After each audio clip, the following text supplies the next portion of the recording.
Animal Life is a program brought to you to shed more light on behaviors and lifestyle of a particular animal. And today, we are going to uncover the lives of camels. They are amazing creatures that need special care even if they are not in the desert. Please stay with us on ARCN TV. I am Fatima Suleiman. The camel comprises 3 species of large-hoofed mammals that have adapted to survive in arid environments in Africa and Asia. These animals are renowned for their ability to endure extended periods without water. The Arabian camel, also known as the dromedary camel, is distinguished by a single hump on its back, whereas the domesticated Bactrian camel and its white counterparts possesses 2 humps. The Agricultural Research Council of Nigeria (ARCN) coordinates the activities of research institutes and is responsible for supervision, regulation, coordination of research activities and programs of higher institutions in Nigeria.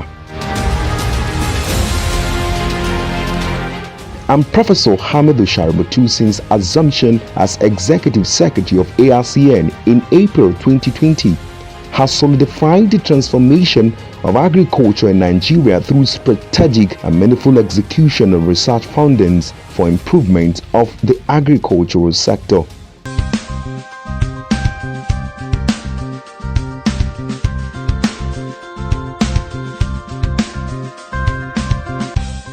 For grains, we have the parabolic solar dryers. These are specialized solar dryers used for drying agricultural produce such as whole grains, yam and cassava chips, fruits and vegetables more efficiently. It is made of a special material that concentrates the rays of the sun within the enclosure while eliminating harmful ultraviolet radiation. Products dried are free from contaminants and are hygienic. The parabolic shaped solar dryer is a need-based technology because virtually when we travel all over the country, you will see by the roadside, you see people drying all sorts of agricultural produce. Some spread their own on bare ground, and by the time the vehicles are moving, the dust stay on the products. The reptiles will come, they will eat whatever they can eat, drop their feces and their urine on it, and the owner comes in the evening to pack everything together and still eat that product, and the product has been contaminated, and we feel this is not right, and it is part of our mandate to make sure that we set it right, and that was what led to this, so that we can solve this problem at the grassroots level. Instead of drying by the roadside, drying on just bare ground in their villages, when they have this as a drying center, everybody in the community can bring their product there, spread on the tray, and they get it dry under hygienic condition that is covered.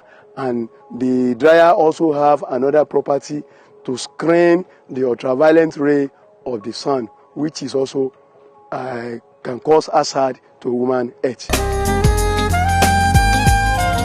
The National Horticultural Research Institute, NIHORT, is one of the 15 agricultural research institutes in Nigeria under the supervision of the Agricultural Research Council of Nigeria.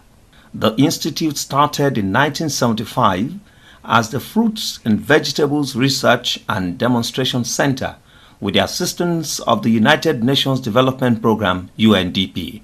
It metamorphosed to National Horticultural Research Institute in 1976. NIHORT headquarters is located on a sprawling 350 hectares of land at Jericho area, Ibadan. To have a national spread and outlook, the institute has 3 outstations and 2 experimental stations.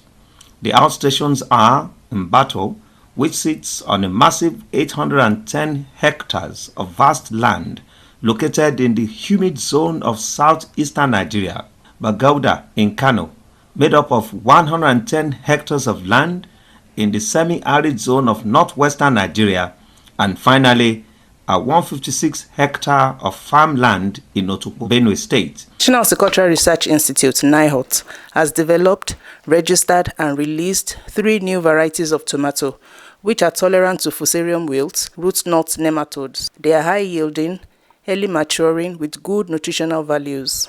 These newly released tomato varieties are Ortitum 1, Ortitum 2, and Ortitum 3, and they are adapted to different agroecological zones of the country. To minimize post-harvest losses, the Institute has developed value-added products from tomato, such as tomato paste, dried tomato slices, tomato wine, as well as tomato juice. The Institute has also developed tuta trap tray to control tomato leaf miner, also known as tomato Ebola. Additionally, biopesticides have been developed in the Institute, known as NIHORT Liptol, NIHORT Ractine, and also the NIHORT Sticky Traps, which are effective in the management of tomato.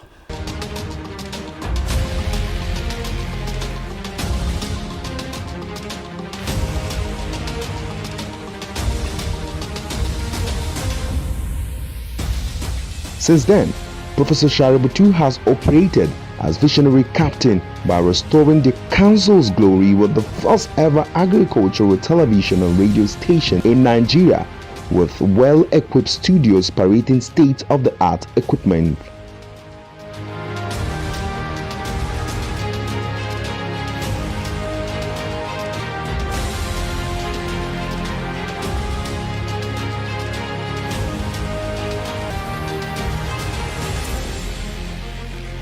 The Agricultural Research Council of Nigeria also has a brand new electronic library to further promote research and visualizations of deep thoughts on agricultural development in Nigeria.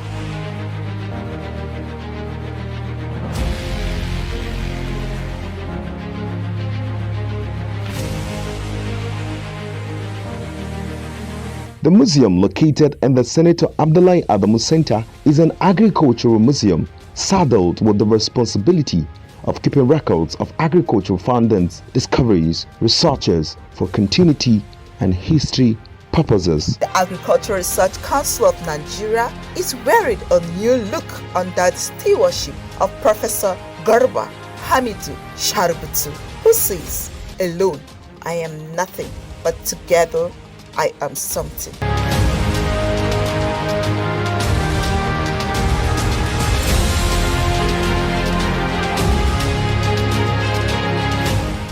ARCN, promoting agriculture.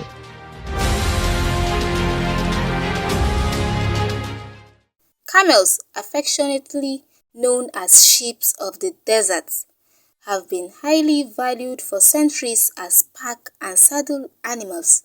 Their milk, meat, and hides are also highly sought after. The dromedary was first domesticated in Arabia around 3000 to 2000 BCE, while the Bactrian camel was domesticated in Central Asia by 4000 BCE. Today, there are approximately 13 million domesticated dromedaries, with 97 breeds primarily found in India and the Horn of Africa. Although white dromedaries are extinct, a large feral population thrives in Australia, descended from 19th century imports.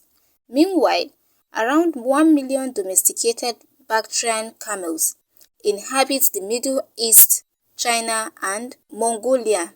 Unfortunately, the white Bactrian camel has been classified as critically endangered by the IUCN since.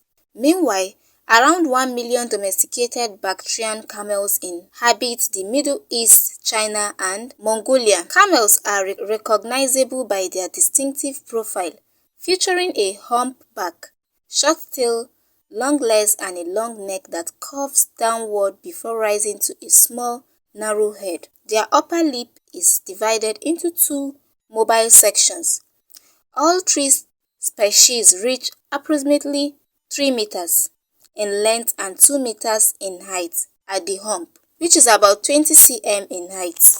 Male camels weigh between 400 to 650 kg, with females being slightly smaller.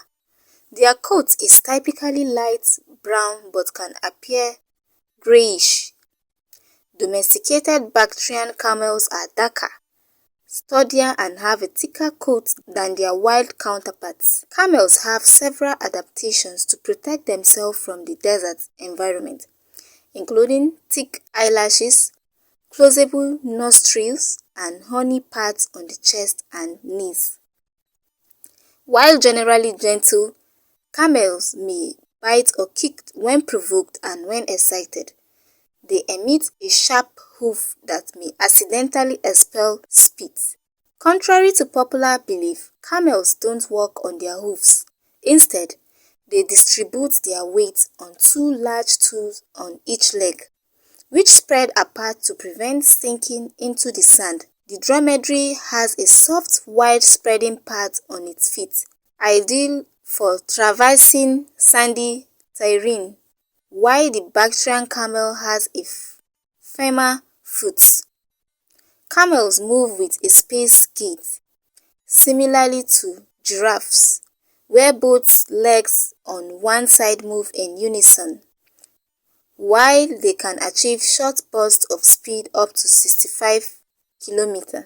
Camels are well suited for steady plodding. Bactrian camels can carry load over 200 kg for 50 kg in a day, whereas dromedaries can carry up to 100 kg for 60 km if walked during the cooler night hours. Camels possesses exceptional resilience during severe droughts, with 80% survival rates compared to complete losses of cattle, sheep, and goats. They achieve this through remarkable water conservation and dehydration tolerance. In extreme heat, camels can survive without water for 4 to 7 days and up to 10 months if they are not working and feed on moisture-rich forage.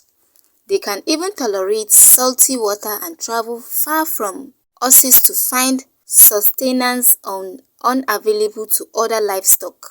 After a long drink, their body rapidly rehydrates, absorbing over 100 liters in just 5 to 10 minutes. This is possible due to the unique viscosity of camel erythrocyte membranes, which allows them to swell without bursting under osmotic stress.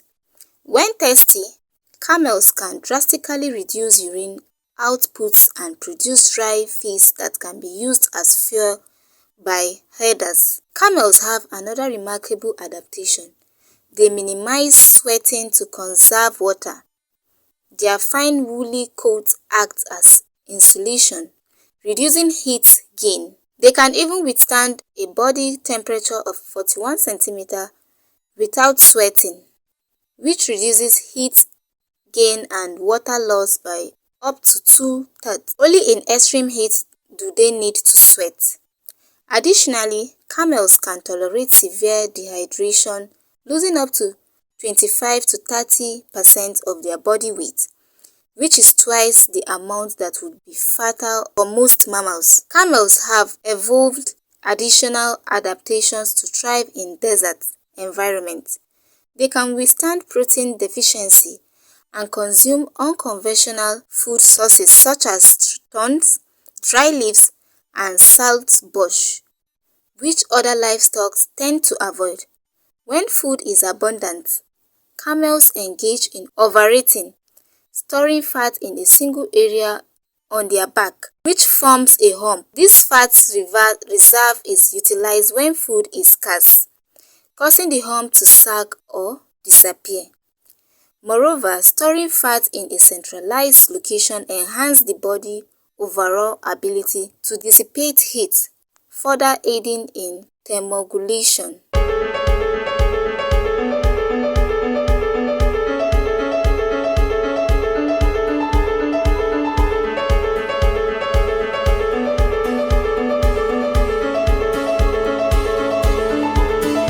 Camels are native to hot, arid deserts of Asia and Africa. They are well adapted to life in the deserts, with a range of physical and behavioral adaptations. Camels have a unique set of physical features, including a hump on their back, long eyelashes, and wide padded feet. They can also withstand extremely high temperature, up to 122F in the summer. Camels have a unique set of behaviors that help them conserve water, including producing very dry dung and concentrated urine. They are also able to close their nostrils during sandstorm to keep out sand and dust. Camels are herbivorous and feed on the range of plants including grasses, shrubs, and thorny plants. They have a unique set of teeth that allow them to eat tough, fibrous plants that other animals cannot digest. Camels are social animals and live in groups. They have a unique set of teeth that allow them to eat tough, fibrous plants that other animals cannot digest. Camels are social animals and live in groups led by a dominant male. They are also able to communicate with each other through a range of vocalizations, including groans and squeaks. Camels have been domesticated for thousands of years and are used for transportation, milk, and meat. They are also used for their hair, which is used to make clothing and textiles.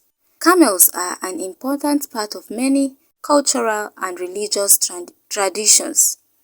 They are also used in tourism, with camel rides and trek becoming increasingly popular. However, camels are facing a range of threats, including habitat loss, pollution, and overhunting. Camels in captivities are found in zoos, sanctuaries, and breeding centers around the world.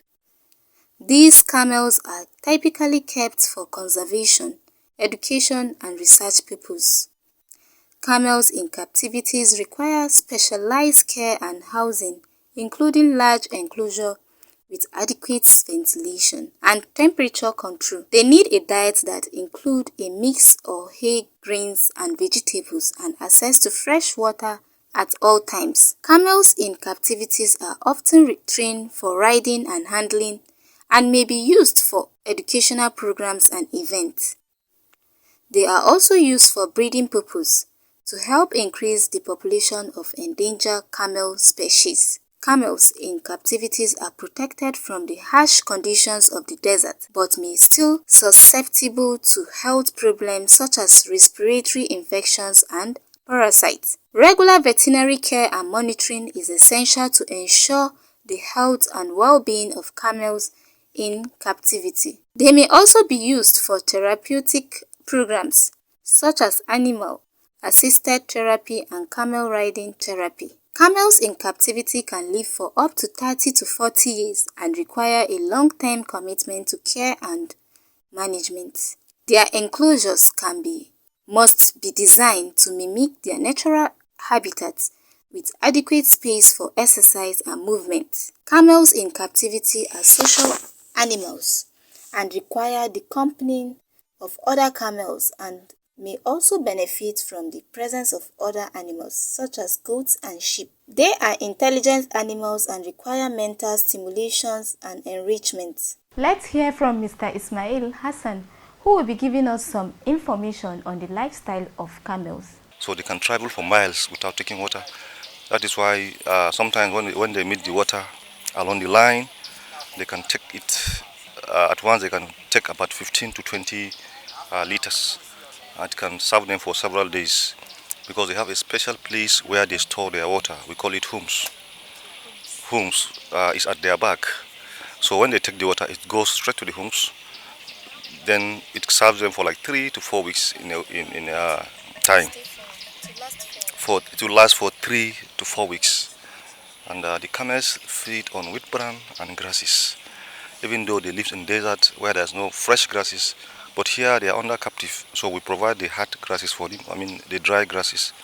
In the morning we fed them with wheat bran, and later in the evening they feed on grasses. The camels, this one you are seeing, they are young ones. They are not up to 4 or 5 years, and they can live up to 27 to 30 years under captive. Even in the wild, they can live longer.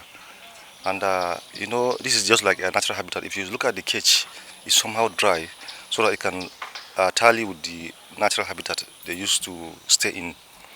So even though it's not sandy here, as we expect, in the desert. It's not kind of desert here, but it's dry land here. So they are all babies. We have male and female.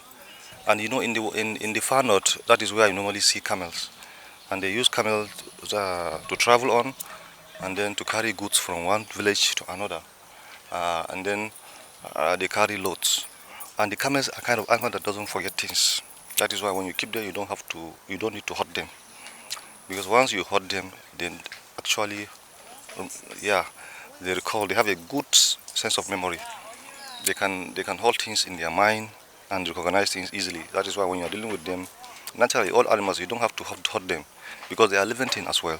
Because we are just privileged to be a human, and then while they are animals and they are kept in the cage. Yeah, they communicate. There's a way they communicate, especially when they want to move in one direction. There's a way they communicate to themselves. They do signal, maybe by their ears or by their head. They can give signal to their colleague so that they can move to another place. Yeah, good. The male are usually bigger than the female. Like you can see our own here, the male is the big one, while the female is the other one. Yeah. Good. Yeah, you know, they give birth once in a year. You know, they are mammals. They give birth to live young camels, which are called calf. So in 12 months' time, that is when camel give birth, just like other animals. 11 to 12 months, that is their gestation period, and one child at a time. Just one child at a time, because you can see they are big animals. So you have to expect the young ones to be coming out big. Yeah. Like here, under captive, you know, they are not used to stay in one place. So the common diseases is ectoparasite, some ticks, and then worms. That is what affect them, because in the wild they move around, so they hardly fall sick. Even if they fall sick, in fact, even find it difficult to fall sick, because if they shit here, they move. So, and don't be surprised, you see they may not come back in months' time to where they shit, because they travel for miles, like I told you. But here they are under captive.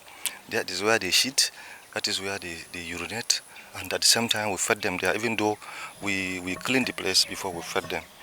So you definitely there are high chances of contamination, because they don't move, unlike in the wild where they move around. And when they fall sick, and we treat them orally, because some camels, when they grow to some extent, you find it very difficult to handle them because of their size, and they are very, very strong animals. So we treat them orally. It's either we put the drugs in their water, or we put the drugs in their food.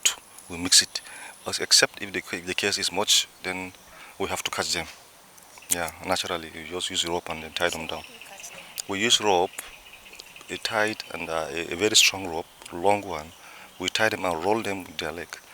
And we have to be like 5 or 4 people before you can be able to restrain one camel, because of their strength. Good. We fed them twice in a day. In the morning by 10 o'clock we fed them. Then later in the evening around 4 or 5 we fed them 2 times in a day. Yeah, just twice in a day. The interesting about camel is the way they hold humans. They don't normally forget things easily. Even if, just like I was saying before, when you hurt them, they can be able to hold you even for 1 year. Yeah, and I'm telling you, they have a good sense of memory. And then once you come, they will definitely identify you, and then they hurt you. Yeah, that is one interesting about, and they are friendly. Not that they are wild, because I say they retaliate. But you know, naturally animals is not good to hurt them. But camels doesn't forget things easily. They have a very good sense of memory. Wheat bran.